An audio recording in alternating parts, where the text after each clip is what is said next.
amalan yang terbaik selain daripada membaca Al-Quran. Al-Quran itu wajib terus kita baca, karena itu adalah firman Allah Subhanahu wa taala. Zikir, tasbih dan tahmid itu lazim kita baca. Akan tetapi ada amalan yang dimana walaupun kita berbuat riak, mengerjakannya dengan riak sekalipun, tetap diterima ganjaran tersebut oleh Allah Subhanahu wa taala, dan Allah akan melipat gandakan apa yang kita ucapkan tersebut. Insyaallah antum-antum di sini semua mengerti. Assalamualaikum warahmatullahi wabarakatuh.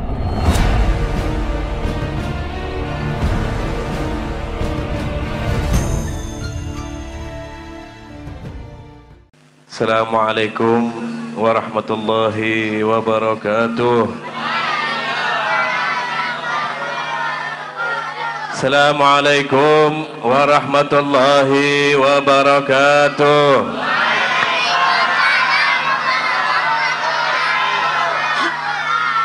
Alhamdulillah, alhamdulillahi qawiyyu sultanuh, al-wadihi burhanuh, al-mabsudi fil wujudi karamuhu wa ihsanuh. Allahumma salli wa sallim ala sayyidina Muhammadin fil awwalin, wa salli wa sallim ala sayyidina Muhammadin fil akhirin, wa salli wa sallim ala sayyidina Muhammadin hatta tarfil arda wa man alaiha wa anta khairul warithin. Yang saya muliakan para habaib, alim ulama, guru-guru, tokoh-tokoh masyarakat, ma'asyiral muslimin wal muslimat. Alhamdulillah kita dikumpulkan oleh Allah Subhanahu wa taala dalam satu perkumpulan Al-Majma'il Qaum, di mana perkumpulan ini mudah-mudahan Allah Subhanahu wa taala merahmati kita semuanya, meridhai jalan kita semuanya, dan tidak mungkin sampean-sampean di sini hadir di sini dengan niat yang tidak baik. Akan tetapi pasti niat pian datang ke sini untuk memeriahkan kelahiran baginda Rasulullah sallallahu alaihi wasallam. Mudah-mudahan langkah kita selangkah demi selangkah menuju tempat ini, Allah memberikan ampunan kepada kita sekalian, memberikan kita faedah di dunia maupun di akhirat. Amin ya rabbal alamin. Kepanasanlah pian Bu di situ Bu. Panaslah. Minta kipas lawan guru. Alhamdulillah, di dalam keadaan bulan Rabiul Awal, di mana bulan kelahiran baginda Rasulullah sallallahu alaihi wasallam, Allah Subhanahu wa taala memuliakan beliau dengan dilahirkannya beliau di bulan Rabiul Awal. Allah Subhanahu wa taala memuliakan bulan yang di mana bulan Rabiul Awal adalah bulan yang di mana di zaman baginda Rasulullah sallallahu alaihi wasallam, atau di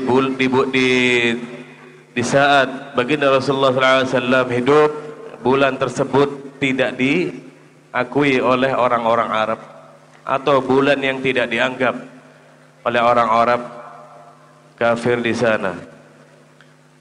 Oleh sebab itu Allah Subhanahu wa taala memilihkan satu bulan yang begitu indah, mengangkat derajat bulan Rabiul Awal dengan kelahiran baginda Rasulullah sallallahu alaihi wasallam. Dipilihkan bulan untuk mengangkat bulan. Seandainya jikanya Rasulullah sallallahu alaihi wasallam dilahirkan pada bulan Muharram, bulan Dzulhijjah, bulan Safar atau bulan-bulan yang lain, nanti dikira Rasulullah dilahirkan berkat bulan-bulan yang mulia tersebut. Akan tetapi Allah Subhanahu wa taala memberikan satu bulan yang di mana bulan tersebut tidak dianggap oleh kaum-kaum terdahulu, dan untuk mengangkat namanya bulan Rabiul Awal, dipilihkan langsung oleh Allah Subhanahu wa taala bulan yang begitu mulia, di mana bulan Rabiul Awal ini. Jadi Rasulullah sallallahu alaihi wasallam dipilihkan bulan tersebut bukan karena mulianya bulan Rabiul Awal, akan tetapi karena Rasulullah sallallahu alaihi wasallam dilahirkan pada bulan Rabiul Awal, mengangkat derajat pada bulan Rabiul Awal. Dan alhamdulillah kita di sini mendengarkan faedah.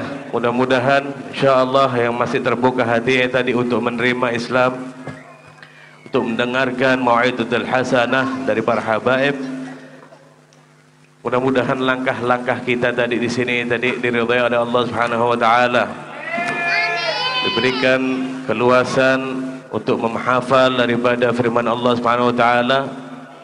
Dan tadi masya-Allah dibacakan Maulidil Habsyi. Siapa yang mengarang Maulidil Habsyi? Beliau adalah Habib Ali bin Muhammad bin Husain Al-Habsyi, sahibul Maulid, yang dimana beliau kecintaannya terhadap Rasulullah sallallahu alaihi wasallam sangat luar biasa. Dan subhanallah, tadi malam saya masuk dari Martapura melewati kota Batu Licin. Ada jembatan di situ tulisannya Batu Licin Kota Bersujud. Subhanallah, ulun itu berpikir tadi malam ini orangnya bersujud kah? Semuaan ke masjid kah atau kayak apa? Iyalah guru, kira-kira kayak gimana guru? Ini semua orang bersujud semua berarti. Kenapa slogannya itu Batu Licin Kota Bersujud? Biasanya kalau di kota-kota lain kan macam-macam tuh. Kota Kembang kah, kota ini, kota ini. Tapi subhanallah di Batu Licin ini, Batu Licin Kota Bersujud. Subhanallah, siapa yang bikin ide seperti ini? Jadi untuk apa? Dan di sini kan menjadi pertanyaan, kota bersujud, orang-orangnya ahli sujud berarti di sini. Amin. Mudah-mudahan orang di Batu Licin sini seperti apa yang di dalam slogan tadi, di jembatan tadi, kota bersujud, orangnya bersujud kepada Allah Subhanahu wa taala. Amin. Anak-anak sampean semuanya bersujud kepada Allah Subhanahu wa taala. Amin. Ini subhanallah. Al-Habib Ali Al-Habsyi sahibul Maulid mengatakan, barang siapa yang membaca maulidku, kata beliau, akan tetapi meninggalkan fasal ke-6 fahina, maka sesungguhnya maulid tersebut adalah jantung daripada Maulidil Habsyi. Faham sudah anak-anak maulid? Pernah mendengar lah? Pernah? Nah, alhamdulillah sudah pernah mendengar. Itu di situ adalah terletak jantungnya Maulidil Habsyi, ibaratnya seperti tubuh yang dimana seandainya manusia tanpa jantung, orang tersebut mungkin mati. Disinilah kerinduan Habib Ali Al-Habsyi sahibul Maulid untuk mengutarakan kecintaan kepada baginda Rasulullah sallallahu alaihi wasallam, sampai beliau menuliskan syair yang disebut Maulidil Habsyi, di mana beliau menangis sampai bukan air mata lagi yang keluar, akan tetapi darah yang keluar daripada mata beliau. Adalah sekarang mungkin manusia yang menangis sampai mengeluarkan darah karena kecintaannya kepada baginda Rasulullah sallallahu alaihi wasallam. Apakah ada manusia yang mengeluarkan darah daripada matanya karena kecintaannya kepada baginda Rasulullah sallallahu alaihi wasallam? Siapa Rasulullah? Jangan kita cuma menyebut nama baginda Rasulullah. Kullu anbiya yaqul nafsi nafsi wa habibuna Muhammad yaqul ana laha. Semua malaikat para nabi nanti itu berkata masing-masing sendiri-sendiri. Cuman baginda Rasulullah sallallahu alaihi wasallam yang berkata, aku yang memberikan syafaat kepada antum-antum semua.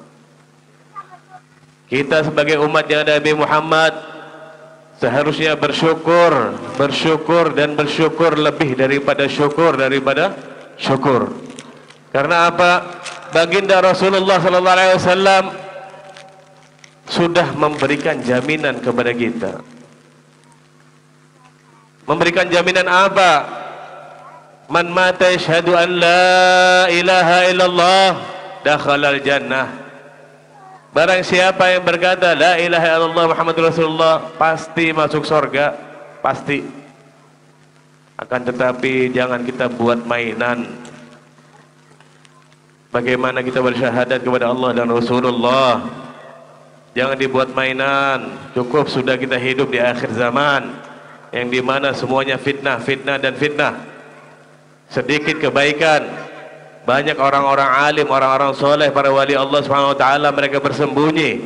untuk menghindari daripada fitnah, untuk menjaga hati mereka dan akidah dan keimanan mereka. Coba kita sekarang lagi berfikir, jangan sampai kita dimurkai oleh Allah dan Rasulullah.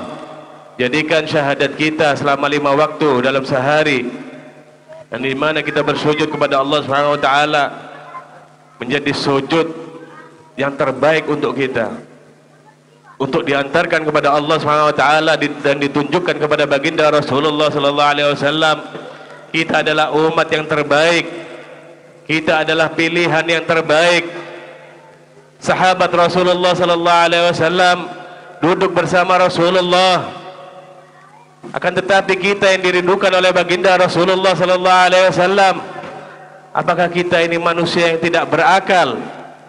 Seandainya di dalam hari-hari kita tidak berselawat kepada baginda Rasulullah sallallahu alaihi wasallam,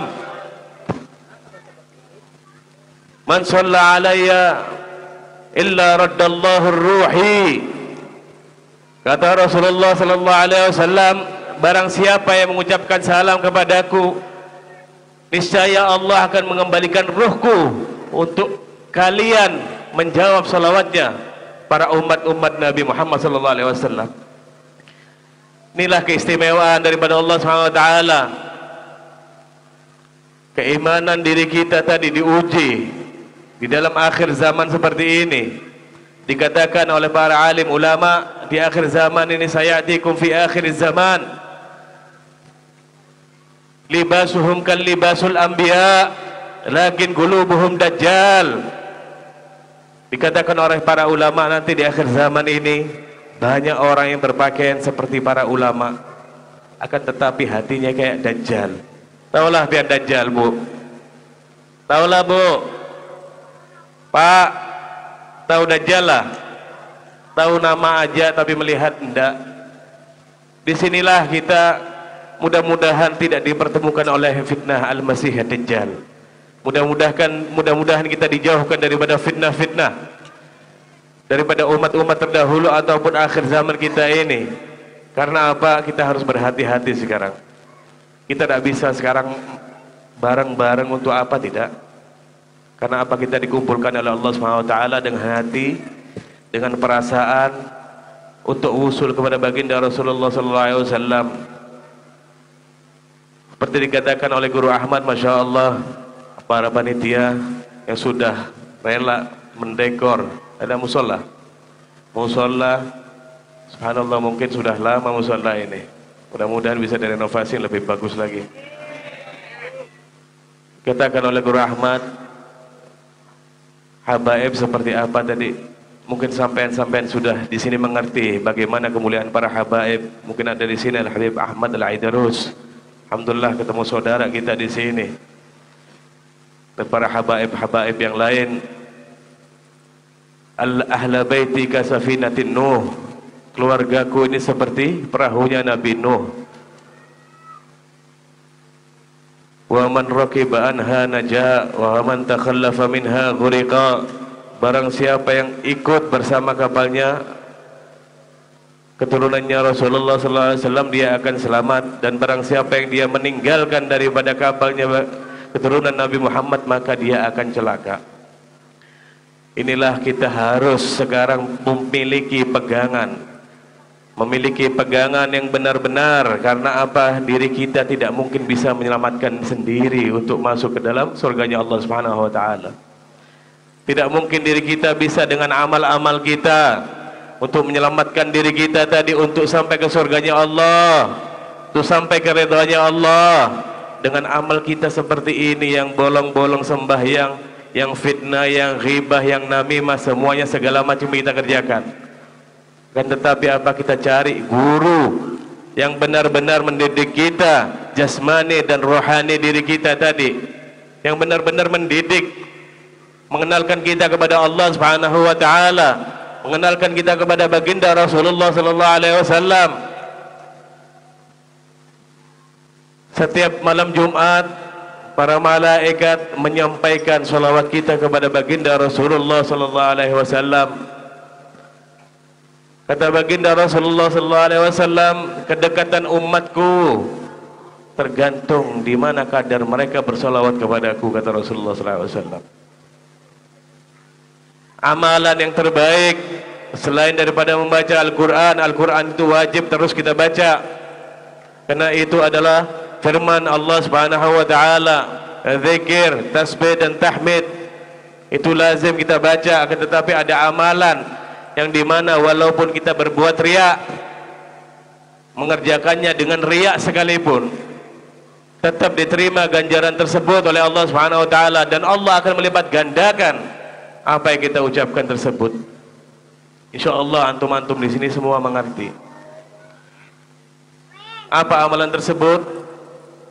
Allahumma salli ala Sayyidina Muhammad wa ala ali Sayyidina Muhammad, atau terserah mau salawat Ibrahimiyah, terserah. Salawat kepada baginda Rasulullah sallallahu alaihi wasallam adalah bukti bahwa kita umatnya Nabi Muhammad. Jangan sampai kita seperti orang-orang yang terdahulu, tidak mengakui dengan risalah nubuah para nabi-nabi terdahulu, dan di situ para umat-umat terdahulu diberikan bala oleh Allah Subhanahu wa Ta'ala, seperti kaumnya Nabi Lut, seperti kaumnya Nabi Nuh.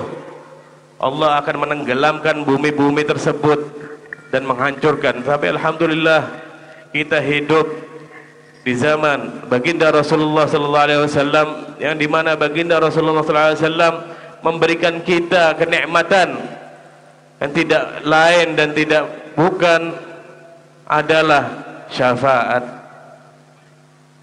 Jadi mari kita berbanyak aksi salatu ala nabi, membaca salawat kepada baginda Rasulullah, karena amalan kita belum tentu bisa menjamin diri kita untuk masuk ke dalam surganya Allah. Jangan cuman berharap untuk masuk ke dalam surganya Allah. Jangan cuman itu, Pak. Jangan cuman itu aja, Bu. Qaulul ulama, berkata para alim ulama salafun saleh, barang siapa yang hendak untuk cuman masuk ke dalam surga, maka dia akan hidup hambar di dalam surga. Akan tetapi para ulama mereka ingin hidup di dalam surga, di mana di situ ada baginda Rasulullah sallallahu alaihi wasallam. Fiha Rasulullah, di situ ada Rasulullah. Dimanapun ada Rasulullah kita pasti nikmat, pasti nyaman, pasti tenang, karena itu harapan seluruh manusia. Makanya kita rubah pola pikir kita. Bukan kita cuma masuk ke dalam surga, akan tetapi kita duduk berkumpul bersama Rasulullah sallallahu alaihi wasallam, dikumpulkan bersama baginda Rasulullah sallallahu alaihi wasallam. Mudah-mudahan kita duduk di dalam perkumpulan seperti ini dikumpulkan juga oleh Allah Subhanahu wa taala nanti di akhirat bersama baginda Rasulullah sallallahu alaihi wasallam. Amin ya rabbal alamin. Kurang lebihnya mohon maaf. Ini pelajaran untuk saya pribadi dan untuk antum-antum semua. Hadza minni wal afu minkum. Assalamualaikum warahmatullahi wabarakatuh.